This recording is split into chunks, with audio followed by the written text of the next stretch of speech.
നമസ്കാരം. അയ്യപ്പസ്വാമിയുടെ തിരുസന്നിധാനമാണ് ശബരിമല.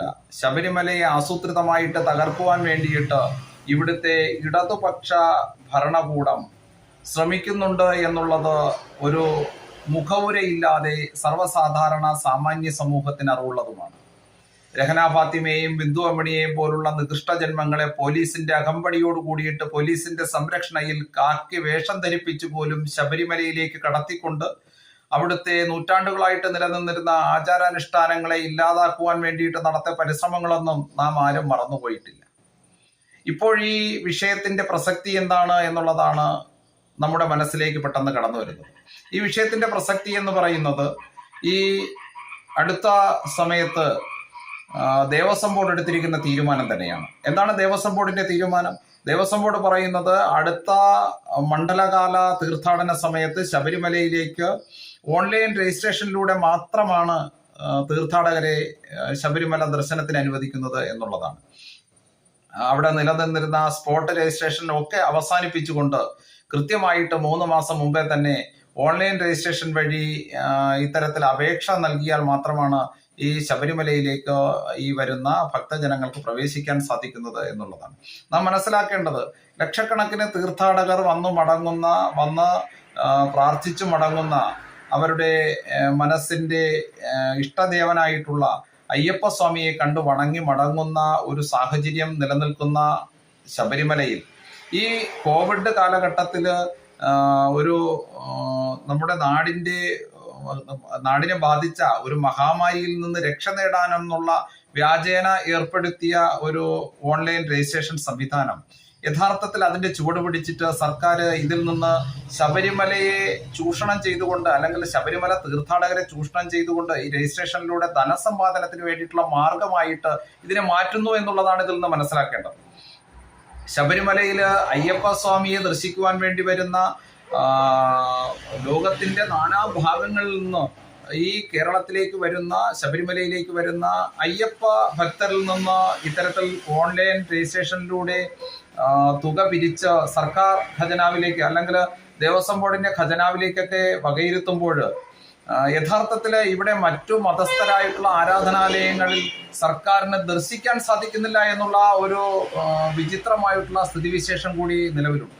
യഥാർത്ഥത്തില് നാം മനസ്സിലാക്കേണ്ടത്, ഈ സർക്കാർ സംവിധാനങ്ങൾ ഇത്തരത്തിൽ ശബരിമലയിൽ നിരവധി നിയന്ത്രണങ്ങൾ കൊണ്ടുവന്നുകൊണ്ട് ഭക്തജനങ്ങളെ ബുദ്ധിമുട്ടിക്കുന്ന ഒരു സാഹചര്യത്തിലേക്ക് പോകുമ്പോൾ ദേവസ്വം ബോർഡ് പറയുന്നത് ഇത്തരത്തിൽ ഓൺലൈൻ രജിസ്ട്രേഷൻ ഉണ്ടെങ്കിൽ മാത്രമാണ് അവിടെ എല്ലാ അയ്യപ്പ ഭക്തന്മാർക്കും ശുദ്ധജല വിതരണത്തിന്റെയും ഭക്ഷണത്തിന്റെയും അതുപോലെ തന്നെ മറ്റ് ബാത്റൂം സൗകര്യങ്ങളും ഒക്കെ ഉൾപ്പെടുത്തിക്കൊണ്ടുള്ള സൗകര്യങ്ങൾ ചെയ്യാൻ സാധിക്കുന്നത് എന്നുള്ളതാണ്.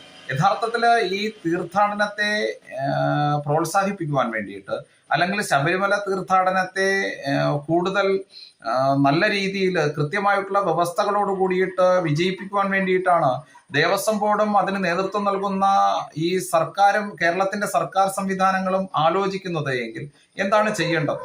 അവിടെ നിരവധിയായിട്ടുള്ള വ്യാപാര വ്യവസായ കേന്ദ്രങ്ങൾ തുറന്നുകൊണ്ട് ഈ അയ്യപ്പ ഭക്തന്മാരെ ചൂഷണം ചെയ്യുന്ന സാഹചര്യത്തിൽ നിന്ന് മാറിക്കൊണ്ട് അവിടെ സന്നിധാനത്തെ പരമാവധി സ്ഥലങ്ങൾ ഉപയോഗിച്ചുകൊണ്ട് കൃത്യമായിട്ട് അവിടെ ഈ നാട്ടിൽ പ്രവർത്തിക്കുന്ന സന്നദ്ധ സംഘടനകളായിട്ടുള്ള ഹൈന്ദവ സംഘടനകൾക്ക് അവിടെ അന്നദാനം ഉൾപ്പെടെയുള്ള പ്രവർത്തനങ്ങൾ നടത്താനും, അതുപോലെ തന്നെ വരുന്ന ഭക്തജനങ്ങളെ സ്വീകരിച്ച് അവർക്ക് വേണ്ട സഹായങ്ങൾ നൽകിക്കൊണ്ട്, അവർക്ക് വേണ്ട സേവാ പ്രവർത്തനങ്ങൾ നൽകിക്കൊണ്ട് കൃത്യമായിട്ട് ഈ തീർത്ഥാടന കാലത്തെ നല്ല വ്യവസ്ഥയോട് കൂടിയിട്ട് ഈ അയ്യപ്പ ഭക്തരെ അവിടെ ദർശനം നൽകി തിരിച്ചു മടക്കി അയക്കുവാനുള്ള സാഹചര്യം സൃഷ്ടിക്കുവാൻ വേണ്ടിയിട്ടുള്ള അവസരം എല്ലാ ഹൈന്ദവ സംഘടനകൾക്കും നൽകുക എന്നുള്ളതാണ് അക്ഷരാർത്ഥത്തിൽ ദേവസ്വം ബോർഡും സർക്കാരും ഒക്കെ ചെയ്യേണ്ടത്.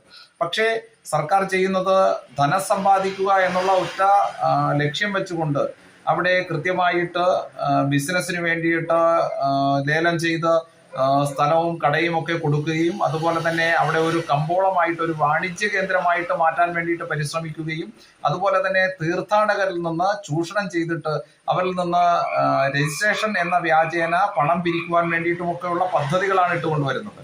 സ്വാഭാവികമായിട്ടും സംഭവിക്കുക, ഇത്തരത്തില് വളരെ സാധുക്കളായിട്ടുള്ള വളരെ നിർദ്ധരായിട്ടുള്ള ഇത്തരത്തിലുള്ള ഓൺലൈൻ രജിസ്ട്രേഷൻ ഒക്കെ ചെയ്തിട്ട് ഇത്തരത്തിലുള്ള ദർശനത്തിന് വേണ്ടിയിട്ട് പരിശ്രമിച്ചാലും അവസരം ലഭിക്കാതെ വരുന്ന ഹൈന്ദവ സമൂഹത്തെ സംബന്ധിച്ചിടത്തോളം അവർക്ക് അവരുടെ ജീവിതത്തിൽ ഇഷ്ടദേവനെ ദർശിക്കുവാനുള്ള സൗഭാഗ്യം നഷ്ടപ്പെടുമ്പോൾ നിരാശയായിരിക്കും അവരുടെ ജീവിതത്തിലേക്ക് കടന്നു വരുന്നത്.